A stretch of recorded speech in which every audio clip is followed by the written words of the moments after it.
Last month when I was in Tokyo for the Japan Mobility Show, I got blown away by a few things. The Land Cruiser FJ was there. That was super cool. The Corolla concept was cool for Toyota. Mazda's concepts were gorgeous. I got some time with the CX-5. Nissan had the L Grand, and that one's bittersweet since I'm a minivan lover. We're not getting the L Grand, it doesn't seem like. The two Subaru performance concepts, the STI-B and the STI-E, were a welcome highlight. Honda had a new Alpha Zero Series EV, but it's not coming to our market. Lexus had some amazing concepts like a 6-wheel minivan, some other things I didn't expect.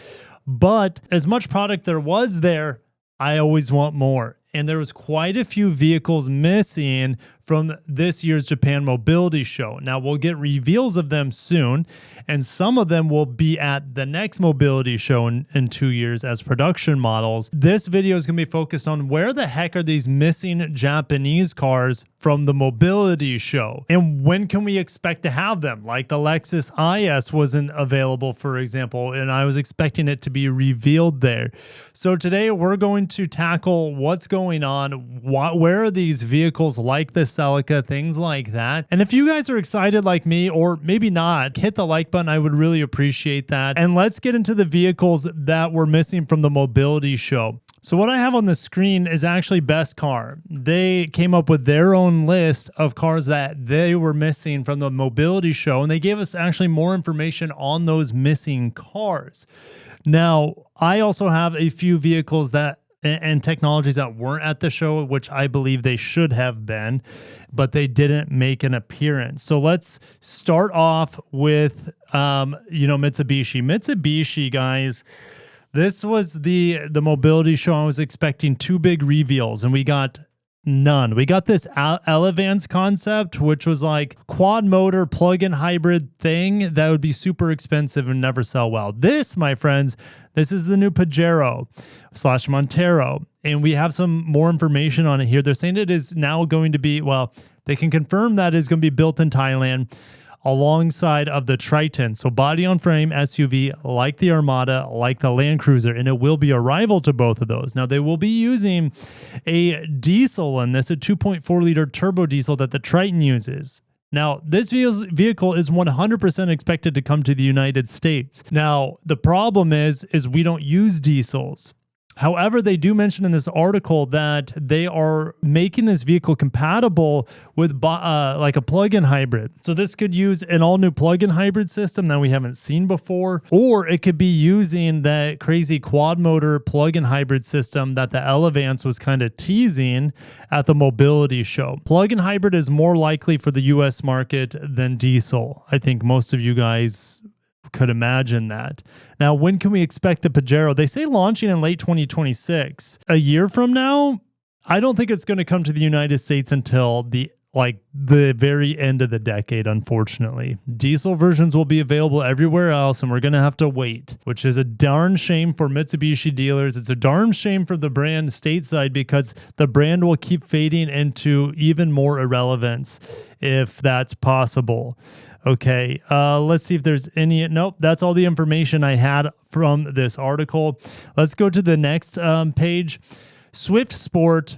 All right, well, yes, we'll get to the Prelude Type R, but the Swift Sport here, this vehicle, well, it just got redesigned, the Swift, but it's a hybrid, I think. I could be wrong. I haven't looked up the standard powertrain. We don't get in the United States. We haven't got Suzuki for over 10 years, unfortunately. But the Swift is one of the best-selling vehicles in Japan. It sells really well in Europe, too. And if you guys missed my video this week, Suzuki is going to pass Honda this year for the number, Suzuki will be number 2, and Honda could be number 4 position in terms of global sales behind Nissan and Toyota and Suzuki. This vehicle it will use the Sport model. You can see the dual exhaust here. It will use a updated 1.4 liter turbo engine. Currently, it uses a 1.4 turbo, or at least in the outgoing Swift Sport did, but they're mild hybridizing it, so it'll get better fuel economy. maybe a little bit better power, but they're updating the engine so it can get more it could be more boost, but they're updating for more power in general. So we could see maybe 150 horsepower, which would be a lot of fun in such a small little hot hatch like this. Okay, so you guys are wondering, what about the Prelude? Yeah, the Prelude right now is becoming a meme, unfortunately, because it is priced too high. Dealers are marking it up, and it's hybrid only.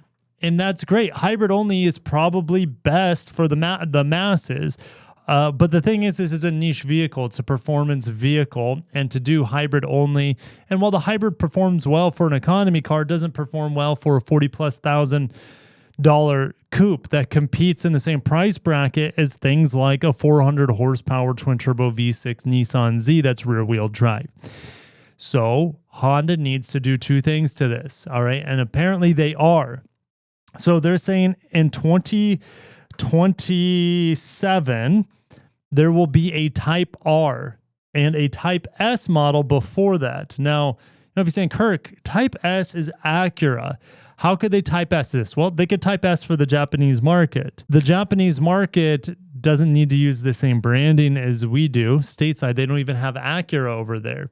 So what they will probably do is call the Type S over there an SI over here. So we can have a Prelude SI, and that would be the 1.5 turbo manual transmission combo that we see in the Civic Si. But in a coupe, that should have been available at launch, in my opinion. But they're saying that will launch before 2027, ahead of the Type R version. And the Type R version will be a true high-end performance model like the Civic Type R, using the 2-liter turbo with 315 horsepower, where the SI will have around 200 horsepower, both of them manual transmission. I can't wait. Like, this looks absolutely insane. It looks so much better with a hood scoop, the red Type R accents, the bigger wing on the back. Like, you know, the Prelude as it is in hybrid form is a bit vanilla. Go figure. Honda's super vanilla brand. They're super conservative, super safe. They don't take hardly any risks.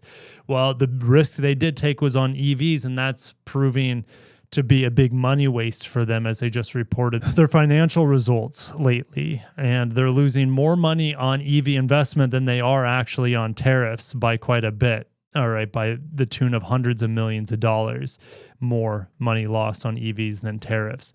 Anyways, we'll see what happens. I mean, this vehicle is in the hybrid form, great. But the hybrid, here's the thing, the hybrid should have been priced around the mid 30s. And I know you could say tariffs, you could say this or that. When you start introducing an SI, what are they going to price it? Are they going to price it more than $43K? The Civic Si is about $30 to $32K, something like that. So you're going to price an equally performance car just because it has 2 doors and better suspension, I know better brakes, but you're going to charge 10 grand more for a Type S or SI version of it. It's a hard pill to swallow. Now, could they Acura this vehicle? Yeah, but that's just going to drive up costs even more. SI and Type R, I sure hope they come, but if a hybrid version already costs $43K, what is a Type R going to cost? $53, $63, $73K? It's just not worth it, other than to die-hard Honda fans. It's sad. Okay, this vehicle you see on the screen, this Type R rendering, this should have been the one in the mid 40s, priced exactly the same as the 4-door Civic Type R. And then it's like, okay, you have your choice. You can have more practicality and have 5 seats hatchback, or you can have the cooler looking, coupe 3-door thing in the Prelude, all right, for the same price. But that's not going to be the reality. The reality is, if this comes, which they're saying it is in 2027, it's going to be priced 10, 15 grand more than a Civic Type R. And the world I live in, it just makes zero financial sense, other than it being a cooler, 3-door than a 5-door. Oh, man. Anyways, let's hope it comes. Let's hope the pricing gets settled, but it's almost too little too late for the Prelude at this point. And my heart aches and hurts saying that. The Type S and the Type R should have been at the mobility show. Honda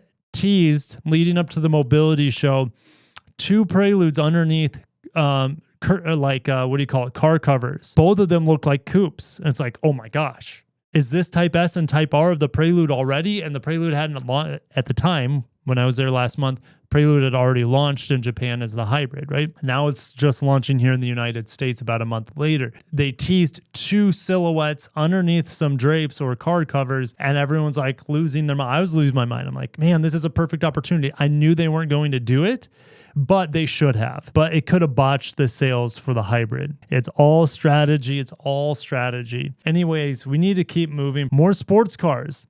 I was hoping for this car to be there. But the reality is that Gazoo Racing sports car to be sold at Lexus dealerships, by the way, that opt into the Gazoo Racing license program where they can sell these cars. This is going to be officially revealed in just a few days. December 5th. So that's Japan time. So probably December 4th, our time. This vehicle is the LFA2, the LFA reincarnate, a more affordable LFA, probably starting 150 to 200,000 instead of, oh my gosh, what was the LFA, like over $350,000, something like that. It was obnoxious. So what are they saying about this other than the reveal date on December 5th for the digital premiere? If you happen to be in Japan in January, they are revealing it officially in public at the Auto Salon, the Tokyo Auto Salon, January 2026. So that's awesome. They're also saying it should finally come in the fall of 2026, but the road-going model is likely to be delayed. They need this car as soon as possible for GT3 racing class, and as a result, the GT3 variant available to the public will be available first before the hybrid version of this. Why I mentioned hybrid? Well, they're going to hybridize a twin-turbo V8 here to get what they're saying is 900 horsepower. I'll believe it when I see it. They're saying the engine is capable, this 4-liter twin-turbo V8 is capable of 700 to 720 horsepower alone. I'll believe it when I see it. They've been working on this engine for 7 years at this point. And when I was working for Lexus, they were developing this and we were hearing that it was 600 horsepower. I was hearing that through the dealer side of things. 600 horsepower twin turbo V8. That was supposed to be in something like the LF1 Limitless concept, which never materialized because, well, they're like, do we do BEV? Do we do twin turbo? Should we do a performance gas car? Flagship? Well, that's what they should have done. They should have done a flagship performance SUV and coupe and sedan, and now we have none of those things. This car, I'm hearing, could be badged as a Lexus. Lexus have their own variant of it. We will see about that. All right, but Lexus does have a new coupe coming, and we saw that at the mobility show, and it was absolutely breathtaking. One of my favorite cars of the show. This car is, in theory, different. They both could use twin turbo V8. They could both use a aluminum chassis and carbon fiber body. All right, where the LFA was like carbon fiber everything, carbon fiber tub, and is very, very expensive. This will be a much more affordable car compared to the LFA, even when adjusted for inflation. So the GT3 models would be around 500 horsepower due to homologation reasons. This GR GT3, we don't know exactly what it's going to be called. Lexus could have their own version still, but the GT3 version is going to be sold probably at Lexus dealers as a Gazoo racing car. Crazy times we're living in. Speaking of crazy times, what about the Celica? Why wasn't the Celica at the show?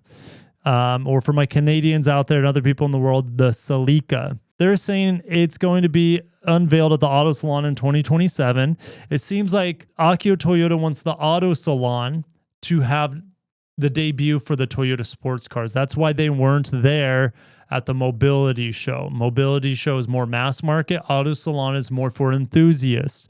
That's cool. All right. Anyways, the GR Celica mid-engine, all-wheel drive, 400 horsepower, 2-liter turbo 4-cylinder engine. Front and rear hoods are carbon fiber. And the reveal, like I said, January 2027, the Auto Salon availability, they're saying spring 2028. Now, they're also saying that this will be a $7 to $8 million yen car. Let me pull up the conversion real quick. $45,000 to $50,000. If this is priced at $45,000 to $50,000, by the time it makes it stateside, you can kiss the Prelude, maybe even the Z. Okay, you could kiss a lot of cars goodbye. Now, the Z still has, that V6 and that iconic design. Toyota could botch the design of this Celica, and it might look amazing. Look amazing on paper. It could handle so well, mid-engine. It could have amazing lap times, all of that stuff. But if it's priced too high, we've been hearing all sorts of things about pricing on this car. This is the cheapest I've heard it out of Japan, but don't be surprised if it's $60K, $70K. $80K. What about the purpose of this car? Well, they're designing it for rally car racing like the GR Corolla is, and they're also designing it for circuit like the GR Corolla is. I drove the GR Corolla a couple months ago at Sonoma Raceway and on an off-road course. And it was incredible how well it does both of those things, especially with how they've refined it so much over the years. This could very well take the place of the GR Corolla. And as a result, it has to be priced similar to the GR Corolla is now, which is $44,000, except this is mid-engine and more power, more performance. Like, how could this be priced 45 to 50K? I know that's in the Japanese market. I'm thinking here it would be minimum 55K. There's nothing there. It's got to undercut the Corvette. So let me look at Corvette MSRP right now. 70K. All right. So it's got to undercut the Corvette substantially, because the Corvette base horsepower, was it 490? Okay, out of the 6.2 liter. This Celica will have 400 horsepower, all-wheel drive, where the Corvette's rear-wheel drive. So it's got to be priced well under Corvette. If Corvette's 70K, well, this is probably going to be 55K, even though in Japan they're saying 45 to 50K, before conversion. And when you convert it into yen to dollars, you know what I mean? All right, so I'm excited for the Celica. I was going to say Supra Celica, Supra excited for the Celica, like the Supra Celica anyways. Yeah, it can't come soon enough, but 2028, early 2028 is availability for this car. All right, let's keep moving. Where was the Iconic SP/RX-7? This was frustrating because Mazda instead showed a four-door, lack of a better term. You mix Iconic SP with the Mazda CX-70. You can see it right here. CX-70 is outside. You kind of mix those two things together and you get, that concept that they had at the mobility show. All right, but it wasn't anywhere as amazing as the Iconic SP concept that was shown 2 years ago in 2023. Now, what they're saying about this is quite fascinating. All right, the Iconic SP will be the basis for this RX-7 design. No surprise there. Now, it looks like they're still going to go forward with the plug-in hybrid two-rotary engine turbo. And you can see this here. It's a hybrid rotary engine setup, but it's longitudinally mounted. So it looks like the engine can directly clutch in to the transmission and to the rear wheels. Okay, which is, I'm all for it. Now, if like the CX-70 behind me, there's no torque converter in that transmission. Okay, it's an 8-speed auto with an electric motor as a torque converter. Now, where that vehicle has issues, not the plug-in hybrid, but this vehicle, the engine turns off and then there's a delay for the engine to fire back on. The responsiveness isn't there. However, a plug-in hybrid feeding, which they already have a plug-in hybrid feeding the CX-70 plug-in hybrid, 90 plug-in hybrid, would there be constant feeding of electricity to that electric motor? There's no issues with shifting on the plug-in hybrid version of this large platform behind me. And there won't be any issues shifting. Let's say they use the same 8-speed auto, which I bet they would. All right, because it's really set up for hybrid usage or plug-in hybrid usage, that this 8-speed auto over here. So it will be right at home here in this Mazda. The 8-speed auto and the CX-90, they're not saying that 8-speed auto. I am saying 8-speed auto, all right, because that's what they currently have. So they're replacing, let's say, the 4-cylinder engine that they use in a CX-90 with 2-motor turbo hybrid, and they're allowing that engine to clutch in. Okay, so you can have direct drive to the wheels. If it is an eCVT and they try to do something like Honda's doing with the Prelude, it's going to fail for enthusiasts. The whole point of the rotary engine is for like the crazy smoothness, the cool sound it makes as it climbs through the rev range. That's what we want it for. We just don't want it droning away as a generator. Okay, but the fact it can clutch to the rear wheels here gives me hope that we can have a fun to drive RX-7 and derivatives of this sort of powertrain in other cars, like, I don't know, a coupe crossover sort of thing, for example. Very excited for it. I'm hoping Mazda doesn't fumble it with the Rotaries revival and an RX-7. They're saying it also could be delayed to the 2030s. If that's the case, that's going to be really disappointing. What about the Skyline? Skyline was discontinued. I saw it at the mobility show, the special edition, like the 400 or whatever it was. The Infiniti absolutely needs this car back. As the Q50, we're seeing four-door Skylines here. We'll see iconic circular taillights on the Q50 revival as the Infiniti. Now, they didn't give us a timeline here, which is frustrating, but I'm going to say end of 2026 is absolute earliest, probably end of 2027 for the Skyline to come back as an Infiniti Q50 over here, 400 horsepower. Your choice between the 9-speed automatic, which replaces the old 7-speed automatic on this thing, or the 6-speed manual transmission. They're kind of just drag and dropping the manual transmission powertrain out of the Z and plop it in here. However, don't stop there. And the reason is that the video I made recently on Infiniti and their comeback is that they're making a comeback on performance. 400 horsepower manual transmission in a luxury sedan, awesome. That's a great place to start. But Infiniti was saying that we can't just have a few more horsepower and call it good. No, they're developing more power out of these engines for higher level performance Infiniti models. I want to call it Nismo Black. I think that would be amazing. If all they do is Nismo this, the 400 and let me look, Nismo Z has 420 horsepower, so only 20 horsepower more and 34 pound-feet of torque more at 384 pound-feet of torque more than the standard and non-Nismo. So I would say this has to be the base powertrain, in my opinion. Minimum 420 horsepower, 3-liter twin-turbo V6, the V30 double D double T engine. Okay, or VR30, sorry. I'm excited for this car. It's going to help Infiniti just be more relevant than they are now, but it can't come soon enough, the Skyline. The new Levorg wasn't there. That was a big disappointment. The Levorg station wagon, they call this the perfect station wagon for Japanese roads, is coming 2027. Now, they're debuting the hybrid system that we get on the Crosstrek, the Forester, soon to be Outback, right? The Boxer hybrid system with all-wheel drive mechanical. This vehicle needs to come to the United States. There's no reason it shouldn't. Why? Well, the Outback has become less and less wagon-like over the years. Okay, give us a true wagon in the Levorg. Hybrid's great, awesome.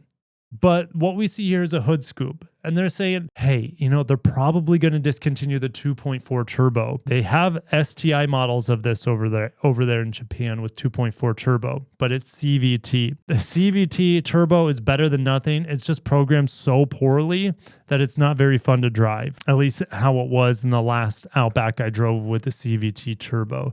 They're saying that they might discontinue the 2.4 turbo Boxer and just have a 1.8 liter turbo Boxer instead. I don't want to get too emotionally invested in this car because we don't get it. I just want the Levorg here in any shape. Just bring it as a hybrid. We need more wagons in America. That would be one way for Subaru to stand out. Instead, they're saying, hey, here's the Trail Seeker. It's fully electric. It's fast as hell, but probably rather have a Levorg hybrid. Give me 35 miles per gallon or even less. It doesn't have to be amazing fuel economy because the wagon practicality is just so cool anyways, and that style is so cool. They're saying it's going to be more boxy, which is fine with me. I thought both of these cars, let's start with Mitsubishi. Now, Mitsubishi didn't have the Pajero there / Montero. That was a big miss. They didn't have the Delica. They had the refreshed D5 Delica, but not the D6 Delica that we're getting stateside. We only got the Delica in America for a couple of years, and I think it was a commercial van. We need Mitsubishi to have this van here as soon as possible. It might come in 2028.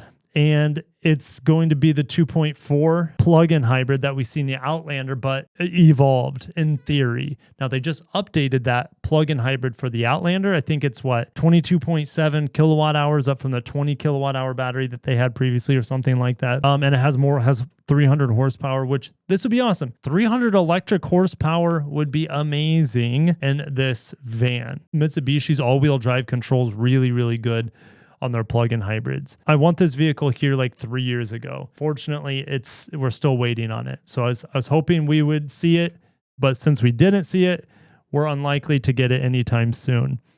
That's a kick in the pants. The Pajero is likely or could get here before this vehicle, but now that I'm thinking about it, I don't know at this point. New IS. I was 100% expecting this vehicle to be at the mobility show, and instead they showed 6-wheel minivans. They showed all these crazy concepts. A beautiful coupe. Don't get me wrong, the coupe was amazing. Okay, the IS was not there. They're saying that the IS is going fully BEV. Hold the phone here.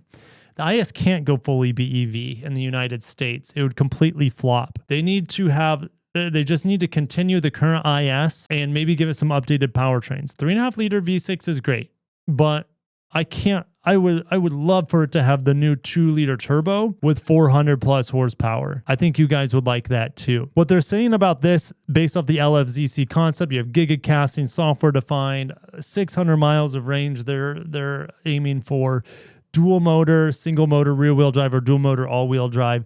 All this stuff, I don't know if it's going to be an IS. I think that was the plan. I think they wanted to kill the IS. Like, the IS is gone in Australia. It's gone in most of Europe, the IS. It just exists in Japan and in the United States. And we just have the 3.5 liter V6 for it now. And that will continue for a few more years because they just refreshed it. So a refresh typically lasts minimum 3 years. The IS isn't going anywhere as a gas car, even though they were saying this fully battery electric IS is coming. Now, it is coming. It is coming in 2027. It should have been at the mobility show, but we're still 2 years out.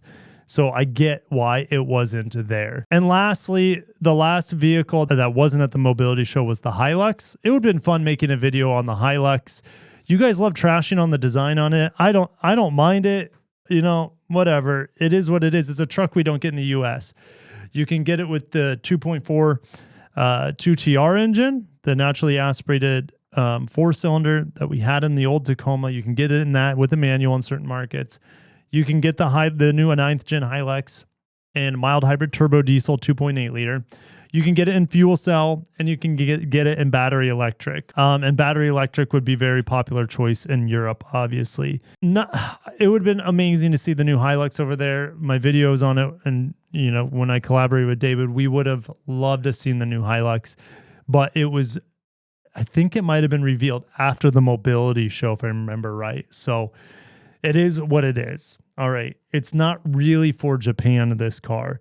It could come to Japan, and I think it will come to Japan, but yeah, it's not really for Japan. Japan's just like, overflow.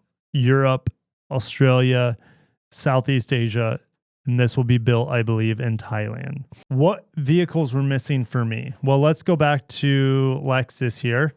IS wasn't there, but the freaking ES wasn't there. What? Japan's still like a pretty heavy sedan, market. And I know China's obviously what the ES is designed in and around for nowadays. But the ES is launching, guys, in a month or two. About 2 months. It's launching in 2 months. And it wasn't at the mobility show. That makes absolutely zero sense to me why it wasn't there. Maybe they just didn't have enough space, or they had too many concepts they wanted to show off, or maybe the mobility show was just focused on concept because they didn't have any production Lexuses there. It was more like an imagination of Lexus in the future sort of thing. That's great, but I feel like at an auto show, you want to get and sit inside cars, get to know the car, feel the cars, interact with the car in some limited capacity instead of them just being up on pedestals. I think you guys would agree. So I was a little ticked off the ES was not there. Honda V6 hybrid tech was not there. Now, it was showcased during the mobility show, but not at the mobility show. Well, Honda brought journalists up to Utsunomiya, their headquarters that I was at last year, and they showed them the new V6 large platform hybrid. I think it would have been an incredible opportunity to show that system there at the mobility show. I get why they didn't do it, because V6 hybrid is not for Japan. It's for the North American market, the large platform hybrids like the Pilot, the Odyssey. But it would have been super cool. I would have loved to spend some time with it at the mobility show. Honda had the Acura RSX there. That's not for Japan whatsoever. So they could have had it there. They had a rocket there. How big of a flex was that? They had the recoverable rocket.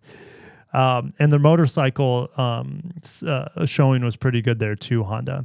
And their gift shop was the best gift shop at the mobility show. It was incredible. I bought the girls some Moto Compacto, not Moto Compacto, sorry, Honda Super Cub stickers that they put on their Yetis and whatnot. Stanley's, sorry, Stanley. I bought Abe some shorts and a shirt. Super cool. Anyways, Honda's gift shop was off the charts. Okay. Suzuki had a really good gift shop too, and had tons of Jimny things. Really good gift shop for Suzuki too. But since we don't have Suzuki here, it didn't make sense for me to, I don't know. It just if I had Jimny stuff floating around my office, I would just want the Jimny every day. Something that is unattainable. I haven't talked about Nissan since the very beginning. Nissan, Sentra and Rogue were missing. Now, the X-Trail was there maybe in Rock Creek. I'm trying to remember, but I did see the X-Trail there, which is our Rogue. But they didn't show the new Rogue with e-Power. I thought that would have been a cool setting for them to reveal the Rogue. However, they revealed the El Grande, and I get it. El Grande's huge over there in Japan. We'll just have to wait for the reveal for the new Rogue next year. Hopefully, that's all I can say about the Rogue. We need e-Power on a hybrid as soon as possible. Sentra wasn't there either. Now, I guess, the Sentra we gets built in Mexico. There are a lot of Sylphies, which is called the Sentra over in China. Those are for the Chinese market. I don't even know. I'm going to have to Google this real quick. Does Japan get Sentra? They get the Sylphy in Japan, but they don't get the Sentra. And older models were based on the Sunny. Okay, so it sounds like they get the Sentra over there, but as the Sylphy. But I don't know if I've ever seen one when I've been in Japan. All right, so it's really focused for the U.S. market, the Sentra. That's why it wasn't there, but it would have been cool. I will drive it very, very soon, within just a few days soon, the new Sentra. Stay tuned for that. Outlander plug-in hybrid, all that stuff I'll be sharing very soon. So that sums up all the missing cars that were not at the mobility show. Some of them a bit obvious. Some of them it's like, what WTF? Where are they? Like the Lexus IS or the Lexus ES. Where's the Pajero? Where's the Celica? Where's the Levorg, right? Where's all these cool cars? They weren't there. And the Preludes, my gosh, I wish the Type R Prelude was there. Iconic SP, the new Skyline, that would have been amazing. But we have to keep waiting. I'll end it there. Thank you guys for watching. Stay tuned for more updates. If you're watching this around the holidays, happy holidays to you and your loved ones. Wish you guys safe travels during these busy times. Try to get some rest. Hopefully this video, you found some entertainment value out of it. And if you did and haven't hit the like button, I would appreciate that. I got to shut it down. Catch you in the next one. Peace.